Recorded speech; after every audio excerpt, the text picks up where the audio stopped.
Kaiba Corp may be the strangest company in anime. It is an international technology empire run by a teenager. It owns private jets, satellites, islands, supercomputers, stadiums, and enough military hardware to worry several governments.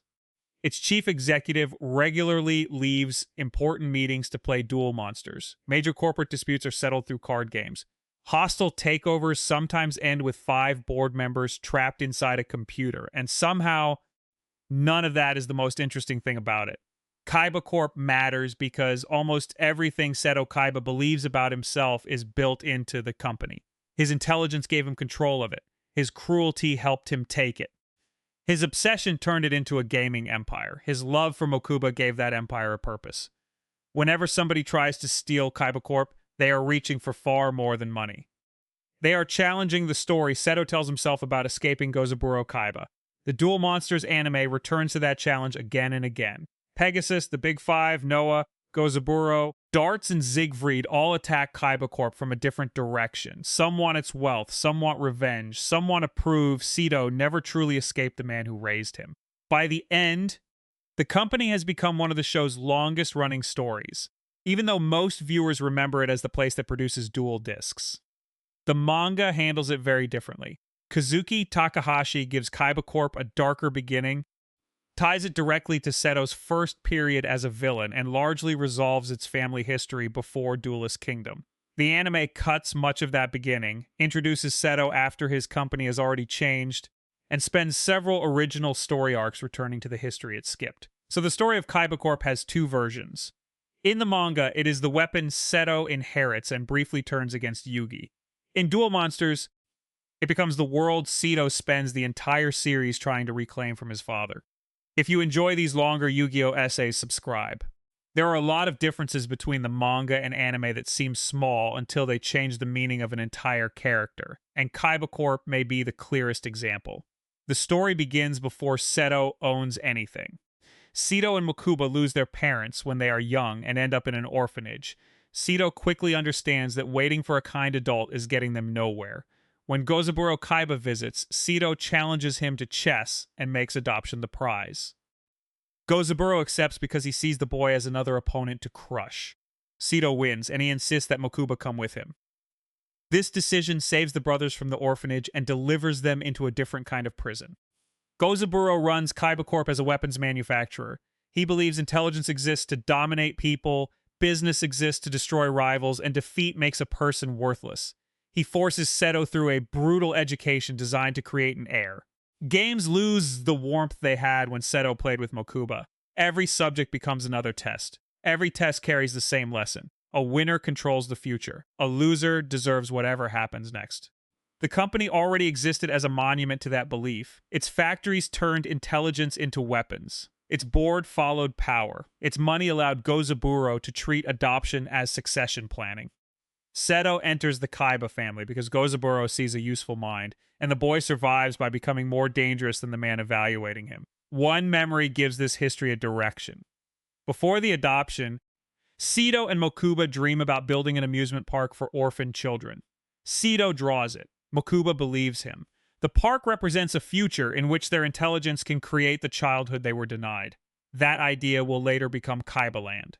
Gozaburo gives Seto a different future. He wants an heir for an industrial empire. The anime adds another reason through Noah Kaiba, Gozaburo's biological son. Noah was originally being prepared to inherit the company.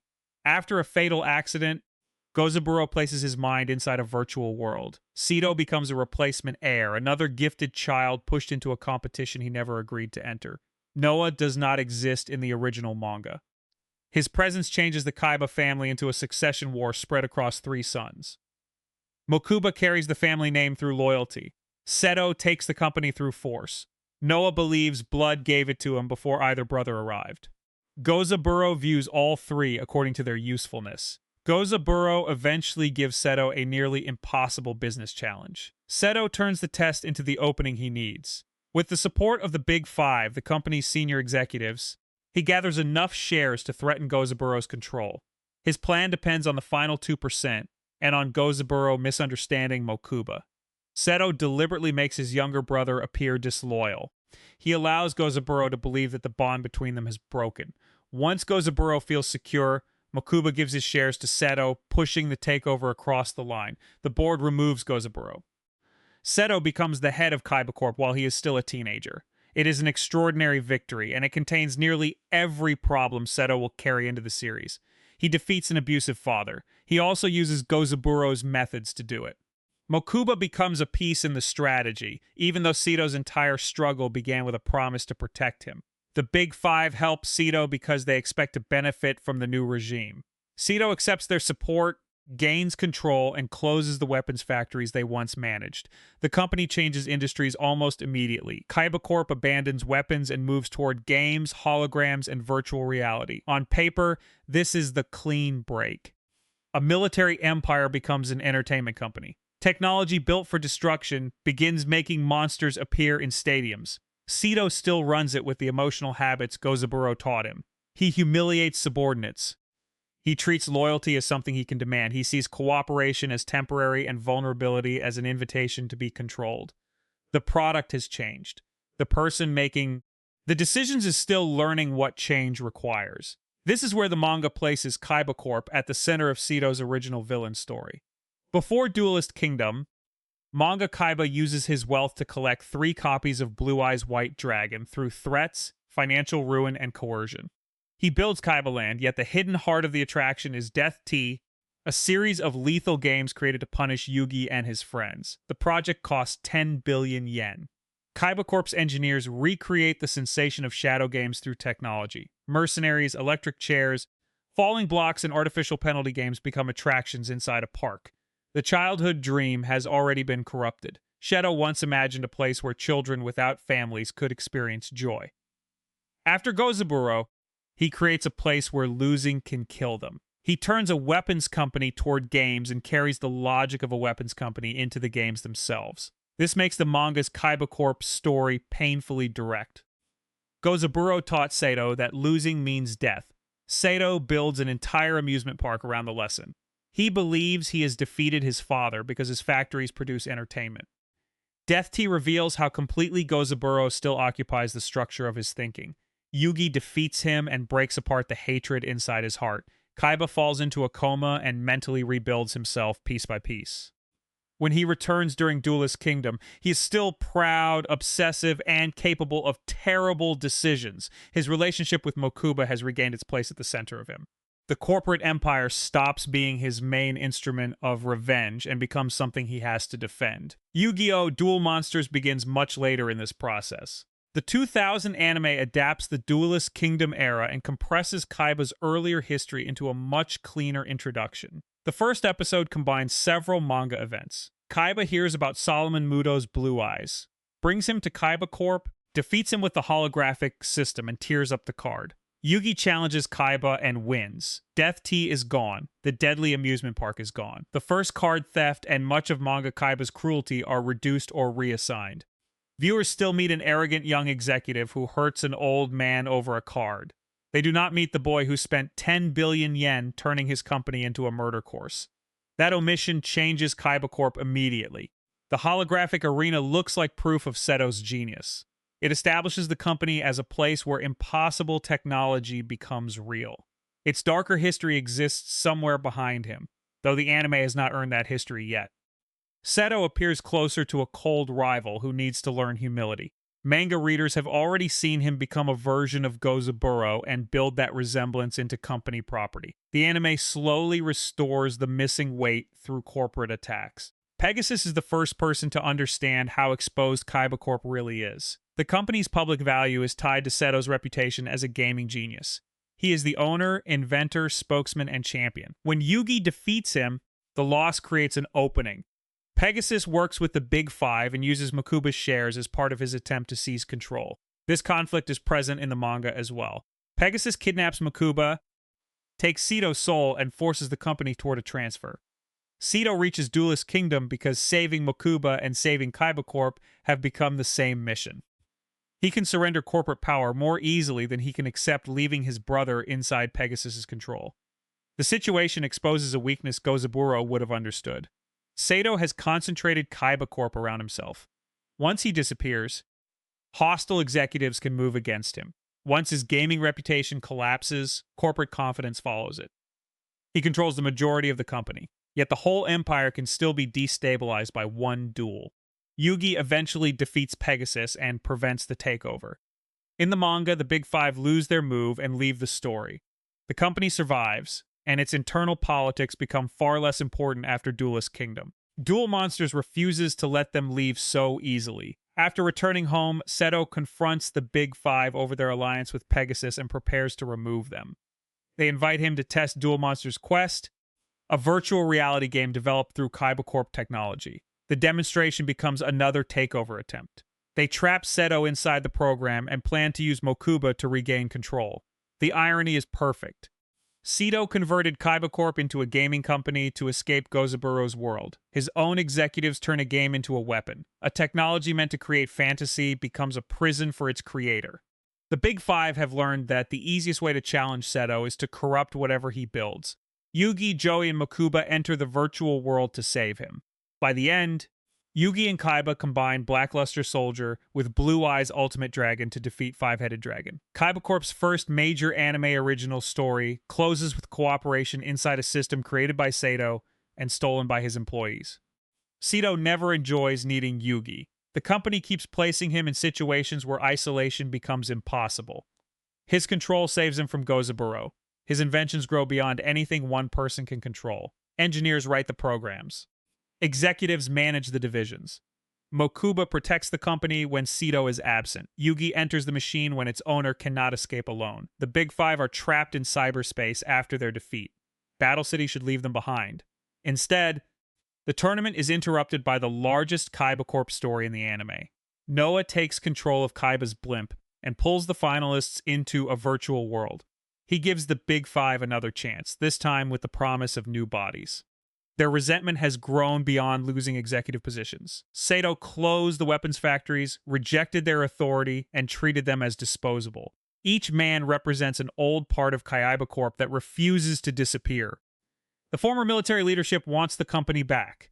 The engineer resents being forced to abandon weapons for video games. The personnel and legal executives treat human bodies as assets they can acquire.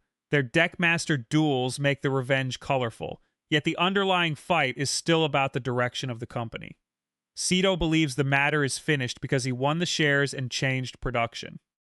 The Big Five prove that ownership cannot instantly change a culture. The people who helped Gozaburo build the empire survived inside it. Seto inherited their expertise, their anger, and their belief that the company belonged to whoever could seize it. Noah gives that belief a family claim. He tells Seto that Kaiba Corp was meant to be his. Gozaburo designed his education around succession, and Seto arrived after Noah's body was lost. From Noah's perspective, the adopted son walked into the family, took the attention of his father, and stole an inheritance waiting for him inside the real world. Seto has heard this logic before. Gozaburo treated children as extensions of the company. Noah has accepted the arrangement so completely that he cannot imagine an identity beyond becoming its owner. His resentment towards Seto comes from the belief that ownership would prove which son deserved to exist. Mokuba becomes the pressure point again. Noah manipulates him by offering the warmth Seto struggles to express. That relationship matters because Kaiba Corp began with Seto promising Mokuba a better life. Every corporate victory becomes meaningless when Seto loses sight of the brother the victory was supposed to protect. The arc eventually reveals Gozaburo behind Noah. His consciousness remains inside the virtual system, and his plan expands far beyond reclaiming a boardroom. He wants to upload humanity into a digital world under his control. Seto's technology has given his father a new kind of weapon, one capable of swallowing reality.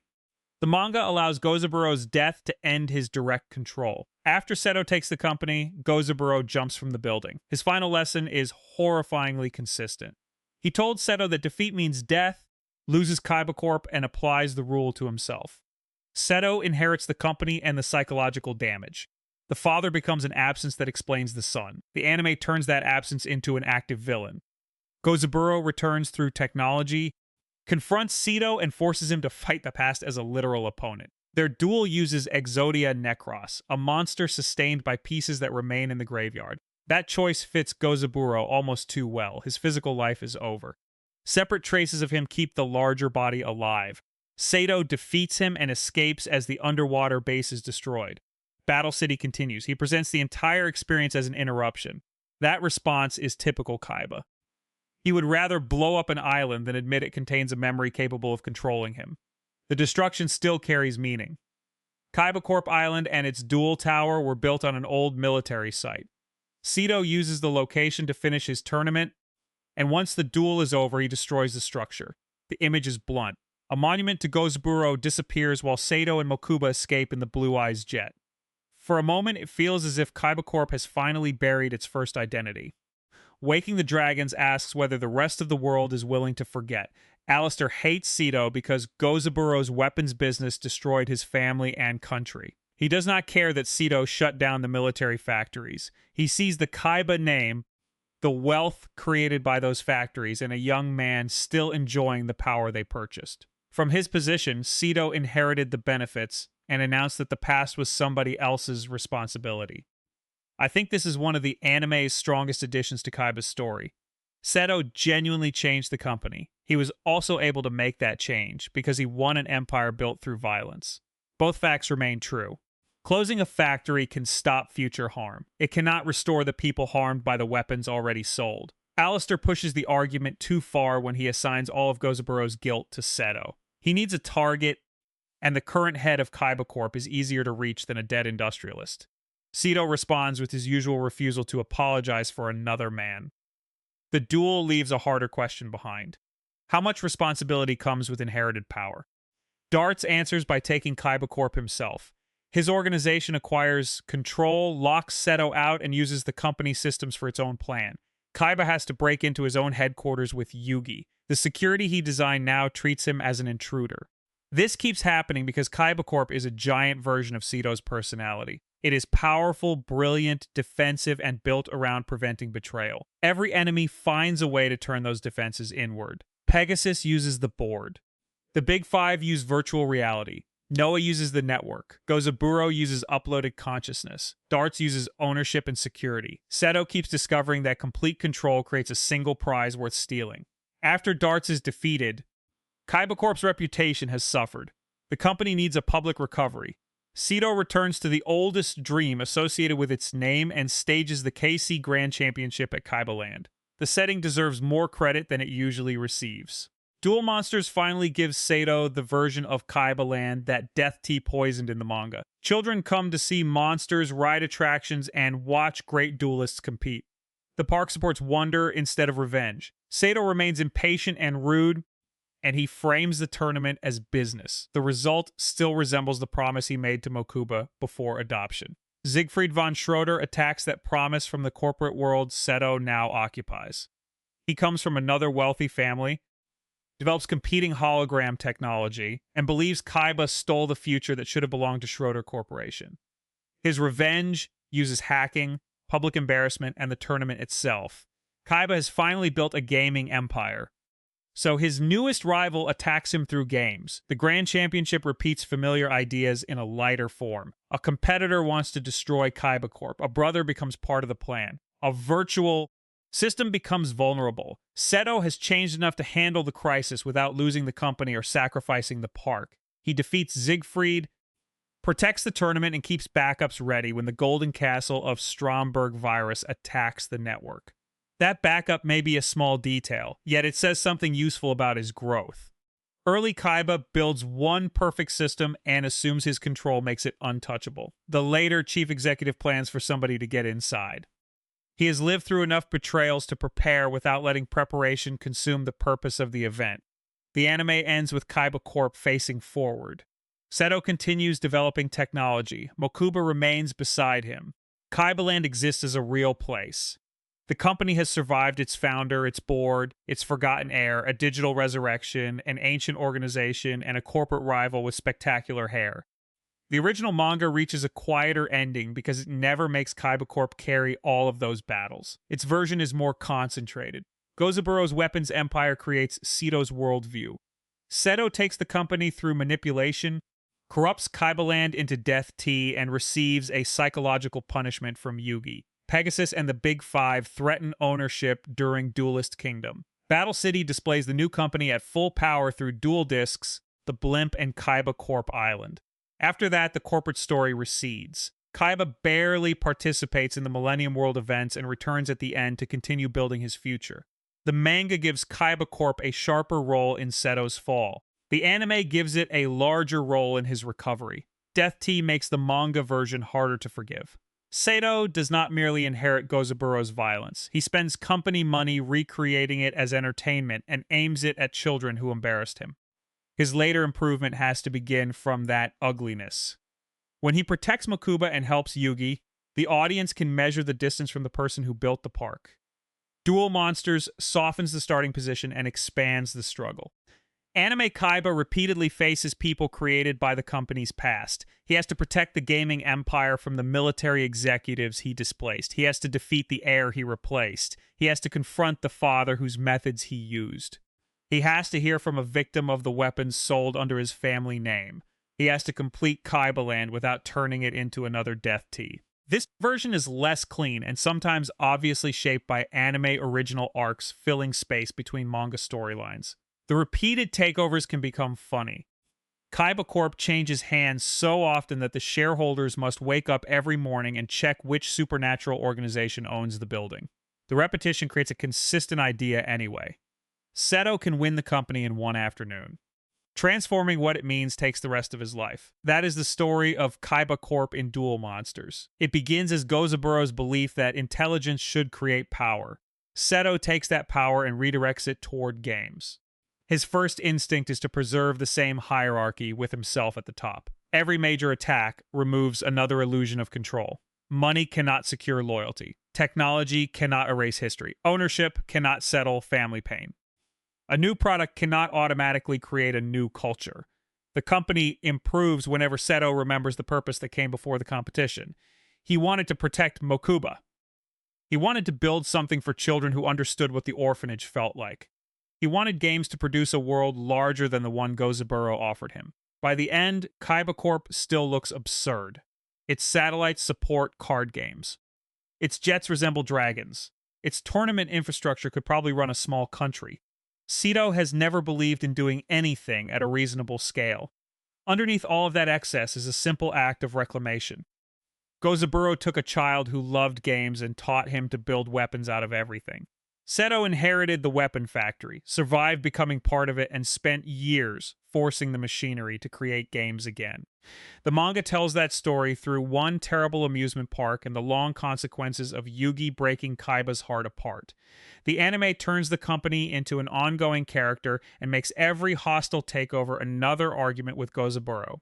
Kaiba Corp survives because Seto keeps winning those arguments even when he refuses to admit he is still having them.